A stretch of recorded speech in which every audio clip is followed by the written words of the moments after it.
Audio Jungle. Audio Jungle. Audio Jungle.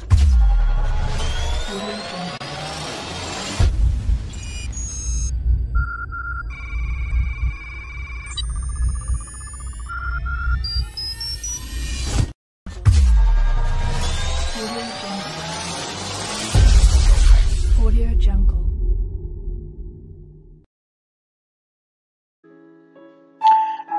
Halo rekan hebat, hari ini seri membaca penelitian kualitatif bersama dengan saya. Daripada kita bengong, daripada galau, mending rekan-rekan pasang earplug dan mendengarkan tentang penelitian kualitatif. Beraktivitas sambil belajar tentang penelitian kualitatif. Nah, hari ini kita akan bahas tentang studi kasus atau case studies dalam penelitian kualitatif. Masih menggunakan bukunya Bapak Dr. Zuhri Abdul Samad. Tentunya kita bisa belajar bersama terkait dengan studi kasus dalam penelitian kualitatif. Studi kasus merupakan penelitian yang mendalam tentang individu, satu kelompok, satu organisasi, satu program kegiatan, dan sebagainya dalam waktu tertentu dengan tujuan untuk memperoleh deskripsi yang utuh dan mendalam dari sebuah entitas dengan menghasilkan data yang selanjutnya dianalisis untuk menghasilkan teori.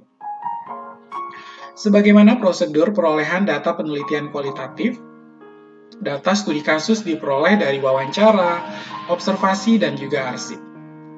Studi kasus dapat digunakan untuk meneliti bagaimana aspek psikologi siswa yang bermasalah, contohnya. Kemudian penelitian tindakan kelas merupakan salah satu contoh studi kasus yang saat ini banyak digunakan oleh guru untuk meneliti siswa-siswanya yang dibatasi oleh waktu dan tempat. Dan kasus yang dipelajari berupa program, waktu dan tempat, peristiwa atau individu. Pertama kita masuk pada pengertian studi kasus. Menurut Stake dalam Denzin dan Lincoln tahun 94, studi kasus tidak selalu menggunakan pendekatan kuali. Ada beberapa studi kasus yang menggunakan pendekatan kuanti. Stake dalam membahas studi kasus akan menekankan pendekatan kuali, bersifat naturalistik, berbasis pada budaya, dan minat fenomenologi. Studi kasus bukan merupakan pilihan metodologi, tetapi pilihan masalah yang bersifat khusus untuk dipelajari.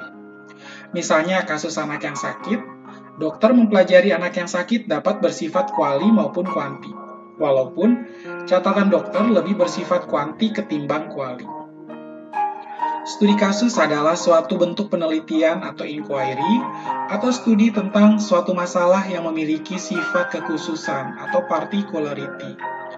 Dapat dilakukan baik dengan pendekatan kuali maupun kuanti, dengan sasaran perorangan atau individual maupun kelompok, bahkan masyarakat luas. Ciri-ciri studi kasus. Studi kasus bukan suatu metodologi penelitian, tetapi suatu bentuk studi atau penelitian tentang masalah yang khusus atau partikular. Sasaran studi kasus dapat bersifat tunggal, ditujukan perorangan atau individual, atau suatu kelompok, misalnya suatu kelas, kelompok profesional, dan lain-lain. Masalah yang dipelajari atau diteliti dapat bersifat sederhana atau kompleks, misalnya penyimpangan perilaku dan skizofrenia, dan lain-lain. Tujuan yang ingin dicapai adalah pemahaman yang mendalam tentang suatu kasus, atau dapat dikatakan untuk mendapatkan facts taken bukan sekedar ad-leren, deskripsi suatu fenomena. Studi kasus tidak bertujuan untuk melakukan generalisasi, walaupun studi dapat dilakukan terhadap beberapa kasus. Studi yang dilakukan terhadap beberapa kasus bertujuan untuk mendapatkan informasi yang lebih lengkap, sehingga pemahaman yang dihasilkan terhadap satu kasus yang dipelajari lebih mendalam. Kelebihan dan kelemahan studi kasus. Kelebihan studi kasus, pertama, studi kasus mampu mengungkap hal-hal yang spesifik, unik, dan mendetail yang tidak dapat diungkap oleh studi yang lain. dan mampu mengungkap makna di balik fenomena dalam kondisi apa adanya atau natural. 2. Studi kasus dapat memberi nuansa, suasana kebatinan, dan pikiran-pikiran yang berkembang dalam kasus yang menjadi bahan studi yang tidak dapat ditangkap oleh penelitian kuanti yang sangat ketat. Kelemahan dari studi kasus. Dari kacamata penelitian kuanti, studi kasus dipersoalkan dari segi validitas, reliabilitas, dan generalisasi. Namun studi kasus yang sifatnya unik dan kuali tidak dapat diukur dengan parameter yang digunakan dalam penelitian kuanti yang bertujuan untuk mencari generalisasi dan mengenai pendekatan riset secara menyeluruh. Dengan melihat kelemahan dan kelebihan studi kasus dapat melibatkan rekan-rekan dalam pengambilan keputusan. Metode studi kasus mana yang akan dipilih? Metode studi kasus terbagi atas pertama, studi kasus tunggal. Desain studi kasus memberi Anda memungkinkan untuk melakukan eksplorasi mendalam tapi spesifik tentang kejadian tertentu atau beberapa peristiwa dari sebuah fenomena. Oleh karena itu, berfokus pada sejumlah kecil kejadian yang diselidiki secara mendalam dalam suatu rentang waktu. Kedua, studi kasus majemuk atau studi kasus kolektif. Penggunaan dua studi kasus atau lebih memungkinkan penarikan generalisasi untuk lingkup yang lebih luas. Hal ini juga memungkinkan rekan-rekan mengidentifikasi perbedaan corak khusus dengan menyelidiki persamaan dan perbedaan antar kasus. Tidaklah lazim untuk memilih lebih dari 4 kasus. Semakin banyak jumlah kasusnya, maka akan sedikit manfaat yang bisa diperoleh dari pendekatan studi kasus. Selanjutnya, saat meneliti kasus-kasus majemuk, biasanya rekan akan memberikan uraian terperinci untuk setiap kasus, mengidentifikasi tema dalam kasus tersebut, menurut Diamond dan Holloway, halaman 166. Studi dokumen atau dokumen study. Studi dokumen merupakan kajian yang menitik beratkan pada analisis atau interpretasi bahan tertulis berdasarkan konteksnya.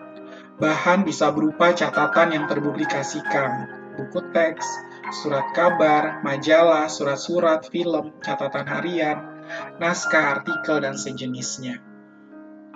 Untuk memperoleh kredibilitas yang tinggi, peneliti dokumen harus yakin bahwa naskah-naskah itu otentik.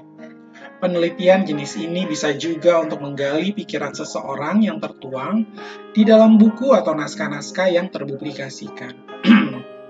Para pendidik menggunakan metode penelitian ini untuk mengkaji tingkat keterbacaan sebuah teks, atau untuk menentukan tingkat pencapaian pemahaman terhadap topik tertentu dari sebuah teks.